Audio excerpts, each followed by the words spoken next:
Hello అండి, welcome to our channel. ఈరోజు మన రెసిపీ వచ్చేసి ఇన్స్టెంట్గా మరమరాలు ఇడ్లీ అండి.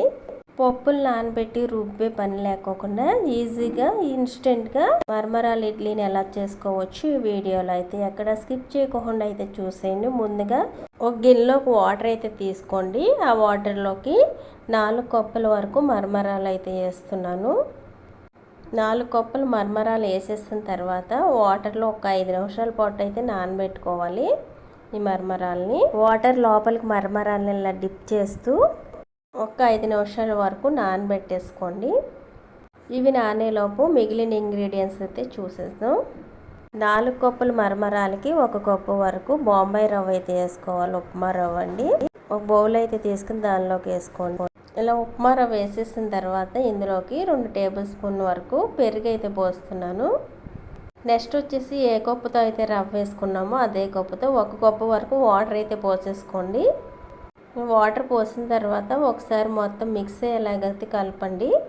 కలిపేసి ఒక 5 నిమిషాల పాటు మూత పెట్టేసి పక్కన పెట్టేయండి. రవ్వ నానుతుంది. పోసిన వాటర్ కూడా అబ్జర్వ్ చేసేసుకుంటుంది. ఇలా కలిపిన తర్వాత మూత పెట్టేసి పక్కన పెట్టేస్తున్నాను. ఇప్పుడైతే మరమరాలు అయితే చూద్దాం. ఈ మరమరాలు అయితే కొంచెం వాటర్ పీల్చుకుని నానిపోయాయండి. ఇప్పుడు వీటిని ఒక మిక్సీ జార్లోకి అయితే వేసేసుకోవాలి. వాటర్ లేకుండా పిండేసి మిక్సీ జార్లో అయితే వేసుకోండి. వీలైనంత మెత్తగా అయితే గ్రైండ్ చేసుకోవాలండి. మామూలుగా మినప్పిండి ఏ విధంగా గ్రైండ్ చేస్తామో అలా మెత్తగా గ్రైండ్ చేసుకోవాలి. ముందు ఒకసారి అయితే ఇలా గ్రైండ్ చేసేసి మరలా కొద్దిగా వాటర్ అయితే పోసుకుని మరలా గ్రైండ్ చేసుకోండి. ఈ విధంగా మెత్తగా అయితే ఉండాలి. చూడండి, ఇప్పుడు దీన్ని వచ్చేసి ముందుగా నానబెట్టిన రవ్వలోకి అయితే వేసేసుకోవడమే. రవ్వ కూడా మనం పోసిన వాటర్ని అయితే పీల్చి కొంచెం గట్టి పడుతుందండి. ఇలా ఉన్న ఈ రవ్వలోకి ఇప్పుడు గ్రైండ్ చేసి పెట్టిన మరమరాల పిండిని కూడా వేసేసుకుని ఈ టేస్ట్కి తగ్గట్టుగా సాల్ట్ అయితే వేసుకోండి. ఇన్స్టెంట్గా వేస్తున్నాం కాబట్టి ఇందులోకి కొద్దిగా బేకింగ్ సోడా అయితే వేసుకోవాలి. ఒక 1/2 టీ స్పూన్ వరకు బేకింగ్ సోడా వేసుకుని మొత్తం కలిసేట్టుగా కలిపేయాలి. కలిపిన తర్వాత ఈ విధంగా ఒక 2 నిమిషాల పాటు బీట్ చేస్తూ అయితే ఉండండి. ఇడ్లీలు బాగా వస్తాయి. మరమరాలు ఇడ్లీ వేయడానికి కన్సిస్టెన్సీ అనేది ఈ విధంగా అయితే ఉండాలి. ఇప్పుడు ఇడ్లీ పాత్ర అయితే తీసుకుందాం. రేకులను అయితే తీసేసి పాత్రలోకి అయితే 2 గ్లాసుల వరకు వాటర్ అయితే పోసుకోవాలి. స్టవ్ ఆన్ చేసి హై ఫ్లేమ్లో పెట్టేసి వాటర్ని అయితే మరగనివ్వండి. ఈ వాటర్ మరిగేలోపు ఇప్పుడైతే ఇడ్లీ రేకుల్లోకి పిండిని అయితే వేసుకోవాలి. నేను తీసుకున్న మరమరాలు రవ్వ క్వాంటిటీకి నేను వేసే ఇడ్లీలు వచ్చేసి 10 ఇడ్లీల దాకా అయితే అయ్యాయండి. మీరు ఇంకా ఎక్కువ ఇడ్లీలు కావాలంటే చూసుకుని క్వాంటిటీ అయితే పెంచుకోవాలి.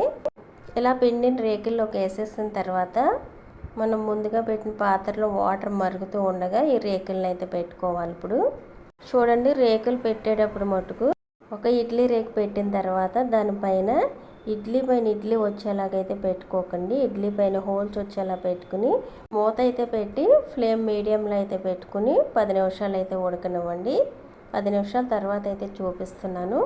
ఒకసారి చెయ్యి అయితే తడి చేసుకుని ఇడ్లీ పైన ఏలు పెట్టి అయితే చూడండి. ఏలుకు పిండి ఏమి అంటుకున్నట్లయితే ఉడికిపోయినట్లే.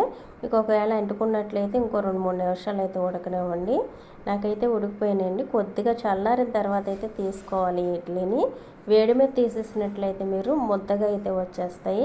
కొద్దిగా చల్లారిన తర్వాత అయితే ఇడ్లీలు అయితే తీసుకోండి.